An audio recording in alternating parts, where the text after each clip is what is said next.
Alhamdulillahilladzi khalaqal mauta wal hayata liyabluwakum ayyukum ahsanu amala wa huwal azizul ghafur. Asyhadu an la ilaha illallah wa asyhadu anna Muhammadan abduhu wa rasuluhu alladzi la nabiyya ba'dah. Amma ba'du. Para pemirsa yang saya hormati, dalam kesempatan kali ini saya akan menyampaikan atau murojaah salah satu hadis Rasulullah yang mungkin kita sudah sering mendengarnya, tapi tidak ada salahnya saya untuk mengulanginya, yaitu hadis Arba'in yang tercantum dalam kitab Arba'in nomor 1, hadis tentang niat. An Amiril Mu'minina Abi Habsin Umar bin Khattab radhiyallahu anhu qala sami'tu Rasulullah sallallahu alaihi wasallam yaqulu innamal a'malu binniyat wa innamal likulli imri'in ma nawa. Faman kanat hijratuhu ilallahi wa rasulihi fa hijratuhu ilallahi wa rasulihi wa man kanat hijratuhu lidunya yusibuha aw imra'atin yankihuha fa hijratuhu ila ma hajara ilaihi, rawahu Bukhari dan Muslim. Para pemirsa yang saya hormati, tadi saya sampaikan hadis Rasulullah SAW yang sangat mendasar di dalam ajaran Islam, bahwa kalaulah dikasih judul bahwa niat adalah penentu nilai suatu amal, Rasul menjelaskan tadi bahwa innamal a'malu binniyat. Di sini menggunakan innama, hanya saja. Artinya ada terhasar, hanya saja. Al-a'malu menggunakannya bentuk jama, artinya pekerjaan-pekerjaan, bukan hanya satu saja. Kalau contoh kasus di sini tentang hijrah, tapi artinya adalah semua pekerjaan kita. Bin niat itu tergantung kepada niat kita melakukan. Wa innamal likulli imri'in ma nawa, dan nilai yang akan kita dapati itu tergantung apa yang kita niatkan itu sendiri. Sebelum membahas tentang niat, ada kalanya mungkin kita tidak paham apa arti niat itu sendiri. Karena niat itu bahasa Arab.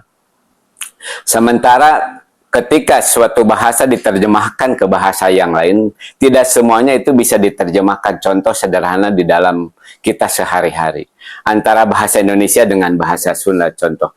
Bahasa Indonesianya makan, bahasa Sunda itu makan itu tidak hanya tuang, bisa neda, bisa nyatu, bisa lolodok, atau apapun. Tetapi kalau diterjemahkan ke dalam bahasa Indonesia, makan. Saya makan, kambing saya makan. Tapi kalau bahasa Sunda tidak bisa. Contoh sederhana. Apakah jamaah mau saya sampaikan?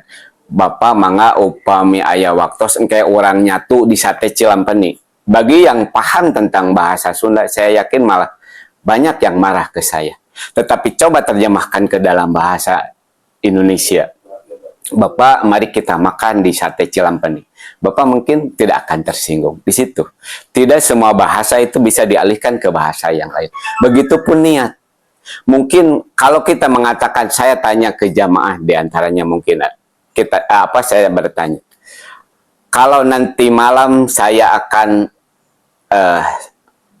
nonton Persib atau saya ingin sholat tarawih, apakah itu dikatakan niat? Ketika ditanyakan ke seluruh jamaah, pasti itu menjawabnya, oh itu niat. Itu adalah niat. Padahal dari segi definisi itu belum termasuk niat. Sebelum sampai niat itu ada beberapa tahapan. Yang pertama namanya tuh khotir. Khotir itu apa? Lintasan. Input yang masuk dari luar ke dalam pikiran kita sehingga terlintas. Ketika kita mendengar sesuatu atau mendapat informasi sesuatu dari yang lain, sehingga terlintas ingin A, ingin B, ingin C. Lintasan itu namanya khotir. Di situ tidak ada hukum. Setelah khotir itu ada namanya tuh irodah. Apa itu irodah? Diceritakan. Ah, engke wengi bade taraweh. Ah, engke bade ka anu. Itu tidak ada hukum. Itu hanya sebuah keinginan saja. Baru setelah itu namanya azimah. Apa itu azimah? Keinginan yang kuat yang disertai dengan usaha. Contoh kita nanti malam saya mau bangun tidur, mau bangun jam 1 malam tarawehnya atau diganti mau jadi tahajud lah gitu. Jadi malam, jadi setelah isanya nggak akan saya sholat, tapi sholatnya nanti dibikin tahajud lah, dinamakan tahajud. Jadi saya tidur dulu, mau bangun jam 1 malam. Contoh.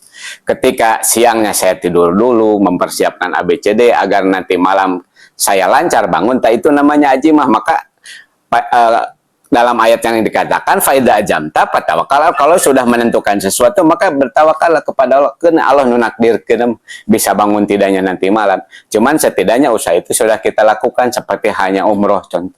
Kita manasik, kita bayar ke karya imtak, tapi berangkatnya kapan? Semua yang kita lakukan itu kutibat hasanatun kamilatun, baru di situ akan dicatat satu kebaikan yang utuh. Kemudian setelah itu baru jatuhnya niat. Apa itu niat? Qasdu syai'in muqtaronan bi fi'lihi. Bermaksud sesuatu dibarengi dengan melakukannya gitu. Dibarengi dengan melakukannya. Artinya apa? Jadi niat itu bukan ingin melakukan sesuatu, tapi motivasi melakukan sesuatu. Makanya di sini pikuli mri'in manaw. Jadi semua orang akan mendapatkan nilai dari apa yang dia maksudkan untuk melakukan hal itu. Contoh sholat, kenapa dalam ayat yang dikatakan pawailul lil musholin? Dia bukan tidak sholat, tapi sholatnya ro'un. Alasannya ro'un, ingin dilihat. Bisa jadi kita mungkin suatu ketika Jumatan yang sama tempatnya, khotibnya sama, masjidnya sama, semua sama materinya. Tapi kenapa nilai di hadapan Allah berbeda? Yaitu motivasi tadi. Ada yang mungkin istirahat, ada yang ingin sholat Jumat merasa kewajiban atau apapun. Daripada ngantuk di rumah, udah aja mending ke masjid, itu udah beda lagi. Makanya disinilah kain nama likulimriin manawa. Seperti hanya di sini tentang hijrah, maka ada yang hijrahnya karena Allah walaupun jauh, capek, jaraknya jauh. Mungkin yang pernah ke Tanah Suci tahu antara Mekah Madinah itu berapa kilo? Sekitar 450 km.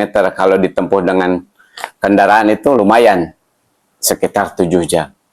Dulu jalan kaki, bahkan ada yang mungkin nggak pakai sena, tapi kenapa mau? Karena itu motivasi. Ada yang motivasinya karena mungkin di Mekah susah usaha, maka pindah ke Madinah. Mudah-mudahan usahanya maju. Ataupun yang lain yang tadi ada yang karena wanita, karena mengejar pacarnya yang pindah ke Madinah, maka dia pindah juga atau ikut hijrah juga. Maka hijratu alama hajaru ilaihi, disitulah maka nilai hijrah kita itu tergantung apa yang kita motivasikan. Begitupun saat ini, bahkan Imam An-Nawawi memberikan catatan bahwa niat itu adalah menyertai amal kita. Jadi bukan di awal saja, niat itu dari awal sampai akhir harus kita pertahankan, dan niat itu harus ikhlas karena Allah. Apa itu ikhlas? Kholaso itu murni, labanan holison, susu murni. Ketika sapi memakan rumput, itu makanannya bisa menjadi kotoran, jadi darah, jadi apapun. Tetapi Allah murnikan menjadi susu, maka begitupun amal kita. Ketika kita melakukan sesuatu, bisa jadi ada yang jadi ria, ada yang jadi sum'ah, coba kita murnikan menjadi lillah karena Allah. Atau di guru saya mengatakan, ikhlas itu adalah meminta upah kepada yang memerintahkan. Ketika kita sholat, siapa yang memerintah?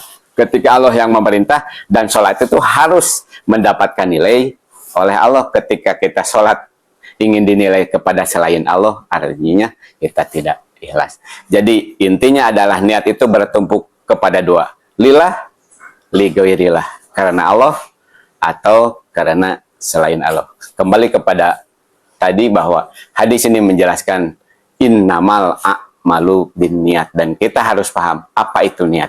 Niat bukan ingin melakukan sesuatu, tapi niat adalah tujuan atau motivasi kita melakukan sesuatu. Dan motivasi di dalam ibadah itu ada dua, lillah, ligoirilah, karena Allah atau karena selain. Mungkin itu yang dapat kami sampaikan. Semoga sedikitnya memberikan ilmu khusus untuk saya, untuk jamaah semua. Semoga kita bisa lebih menata lagi hati kita, apa yang kita lakukan ini, apa yang ibadah yang kita lakukan itu motivasinya hanya satu, lillah, karena Allah. Terima kasih. Aku lupa lihada wa astagfirullah li wa lakum. Wassalamualaikum warahmatullahi wabarakatuh.